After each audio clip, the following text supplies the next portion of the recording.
अस्सलामुअलैकुम dear students, welcome to 10 class chemistry. आज का जो हमारा टॉपिक है वो है strong acids and strong bases, weak acid and weak bases से रिलेटेड। इससे पहले हम लोगों ने एसिड्स के टाइप पढ़े थे ब्रॉन्स्टेड एंड लोरी कंसेप्ट के अकॉर्डिंग। ठीक है, आज हम लोग पढ़ेंगे कौन सा कि स्ट्रॉन्ग एसिड कौन सा होता है, वीक एसिड्स ये कौन से हम। सिंपल है ये दोनों those acids which completely ionize in aqueous solution and gives high concentration of hydrogen ion is called strong acid. Strong acids are mostly strong electrolyte.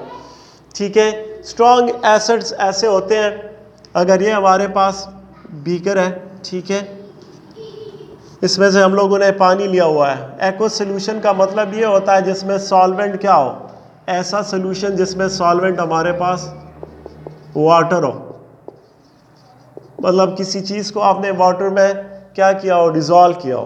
तो अगर ये हमारे पास वाटर है, इनमें से मैं एसिड डलवा रहा हूँ, HCl है फर्ज करें, ठीक है, तो ये HCl क्या होगा, ये कम्प्लीटली आयोनाइज होगा। इसमें तो क्या देगा, कम्प्लीटली आयोनाइज होकर हाइड्रोजन आयन देगा और क्लोराइड आयन देगा।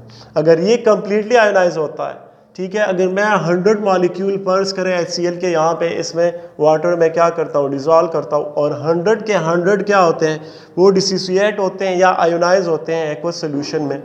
ठीक है, तो जब आयोनाइज होंगे तो हम लोगों को पहले ही पता था कि H2O मॉलिक्यूल जब आयोनाइज होता है तो वो एक हाइड्रोजन देगा, एक हाइड्रोक्साइड आयन देगा, मतलब तादाद हाइड्रोजन और हाइड्रोक्साइड आयन की वाटर में बराबर होगी। लेकिन जब आप एसिड ऐड करते हो तो एसिड के साथ हाइड्रोजन होता है, ठीक है, तो वो क्या कर देगा कि एसिड हाइड्रोक्सिल आयन को छोड़ के, मतलब एक एसिड HCl मॉलिक्यूल ये जब आयनाइज होगा एक्वस सोल्यूशन में, तो ये क्या करेगा, हाइड्रोजन आयन ऐड करेगा और क्लोराइड आयन। तो ये क्या करेगा, हाइड्रोजन आयन मजीद बढ़ाएगा वाटर में। पहले तो तादाद बराबर थी इसके, अब जब एसिड डालते हो तो वो हाइड्रोजन क्या करेगा, मजीद बढ़ेगा, क्योंकि ये HCl अपना हाइड्रोजन आयन भी इसके साथ ऐड करता है और क्लोराइड आयन ऐड करता है, हाइड्रोक्सिल ऐड नहीं करता। तो हाइड्रोक्सिल आयन एक जितना रहता है जबकि हाइड्रोजन आयन मजीद बढ़ता रहता है। ठीक है, तो इसकी कंसंट्रेशन क्या होगी, या हम लोग ये भी कहते हैं कि जो स्ट्रॉन्ग एसिड है वो ऐसा एसिड है जो वाटर में, जो एक्वस सोल्यूशन है, ठीक है, एक्वस सोल्यूशन में हाइड्रोजन आयन की कंसंट्रेशन को बढ़ाता है। कंसंट्रेशन मीन मकदार को बढ़ाता है। ठीक है, तो हमारे पास एसिड की ऐसी एग्जांपल्स हैं, हाइड्रोक्लोरिक एसिड है, ये भी हमारे पास स्ट्रॉन्ग एसिड है, ये वाला, ठीक है। और दूसरा है सल्फ्यूरिक एसिड H2SO4, ये भी H2O में अब इसको डिसोसिएट होता है तो 2 हाइड्रोजन आयन देगा और सल्फेट आयन। इसी तरह पर क्लोरिक एसिड है जो सबसे HClO4, ठीक है, हाइड्रोजन आयन देगा वाटर में H2O में, और पर क्लोरेट आयन देगा। ठीक है, ये स्ट्रॉन्ग, इसका pH सबसे ज़्यादा होता है पर क्लोरिक एसिड का। और इसी तरह नाइट्रिक एसिड है, ये कौन से हैं, ये स्ट्रॉन्ग एसिड है। फिर इसके बाद जो आ जाता है वो वीक एसिड है। ठीक है, वीक एसिड कौन से होते हैं, those acids which are not completely dissociated in aqueous solution and gives low concentration of hydrogen ion. ठीक है, बिल्कुल उसका जो है वो कंट्रास्ट है। वो क्या, ये क्या करता है कि ये एक्वस सोल्यूशन में अगर आप इसको पानी में डिज़ोल्व करना चाहेंगे, ठीक है, तो ये क्या करेगा, फर्ज करें CH3COOH एसिटिक एसिड है मेरे पास, ठीक है, तो ये क्या करेगा, इसके अगर 100 मॉलिक्यूल आप वाटर में डिज़ोल्व करोगे तो इसमें से कितने 30 और 20 जो मॉलिक्यूल है वो डिज़ोल्व हो जाएंगे तकरीबन, और बाकी जो है वो अनडिज़ोल्व रह जाएंगे। ठीक है, आयोनाइज नहीं होंगे इसमें से CH3C, ये एसिटिक एसिड, इस आयन और हाइड्रोजन आयन में। ठीक है, तो ये जब कम्प्लीटली आयोनाइज नहीं होगा वाटर में और कम हाइड्रोजन आयन की कंसंट्रेशन देगा, कम मॉलिक्यूल ऐड करेगा, ज़्यादा ऐड नहीं करेगा, तो ये क्या हमारे पास हो जाएगा, वीक एसिड होगा। ठीक है, एक्सप्लेनेशन में का वीक एसिड जो होते हैं वो मोस्टली क्या होते हैं, वीक इलेक्ट्रोलाइट होते हैं। ये स्ट्रॉन्ग एसिड स्ट्रॉन्ग इलेक्ट्रोलाइट होता है और वीक एसिड वीक इलेक्ट्रोलाइट होता है। ठीक है, इलेक्ट्रोलाइट का मतलब ये है कि वो कंडक्ट नहीं करता, जब आप इसके सोल्यूशन में से करंट पास करेंगे ना तो वो पुली करंट को कंडक्ट नहीं करेगा, स्ट्रॉन्ग करंट नहीं पास होगी उसमें से, वो स्लाइटली करंट उसमें से पास होगा। ठीक है, अब स्ट्रॉन्ग बेसिस की साइड पे आ जाते हैं। इसकी एग्जांपल तो मैंने दिया भी, सॉरी वीक, ये एसिटिक एसिड का है CH3, ये आयोनाइज होके एसीटेट आयन देगा और हाइड्रोजन आयन देगा। ठीक है, इसी तरह दूसरे भी हैं एसिड इनमें से, नाइट्रस, ये जो HNO3 है, HNO2,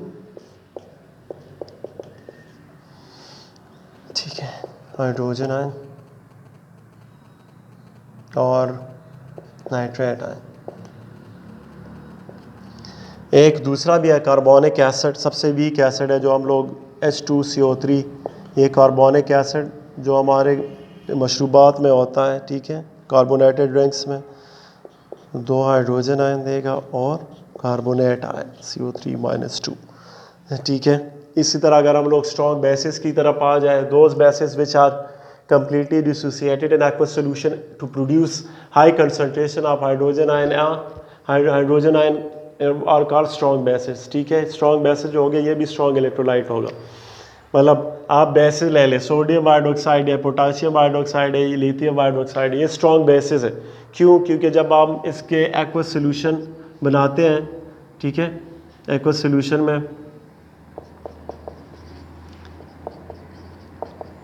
कंप्लीटली डिसोसिएट होगा।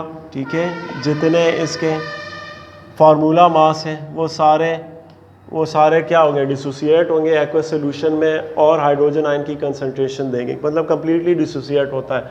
तो स्ट्रॉन्ग में कौन से हैं? यही दोनों बहुत ज़्यादा स्ट्रॉन्ग है, sodium hydroxide, potassium hydroxide, potassium ion देगा और हाइड्रोक्साइड आयन देगा। ये देखिए ये एक्वस सोल्यूशन में ये hydroxide ion, hydrogen ion same ही रहेगा, उतनी ही रहेगा, लेकिन हाइड्रोक्साइड आयन की तादाद को वाटर में बढ़ाएगा। ठीक है, इसी तरह लिथियम हाइड्रोक्साइड है, इसका भी डिसोसिएशन शो करें तो हाइड्रोक्साइड आयन, ये क्या है, स्ट्रॉन्ग बेसिस की एग्जांपल्स हैं। ठीक है, इसी तरह weak bases, those bases which are not completely dissociated in aqueous solution, completely dissociate नहीं होंगे एक्वस सोल्यूशन में और हाइड्रोक्सिल आयन की कंसंट्रेशन को भी ये क्या करते हैं, इंक्रीज नहीं करते उसमें से।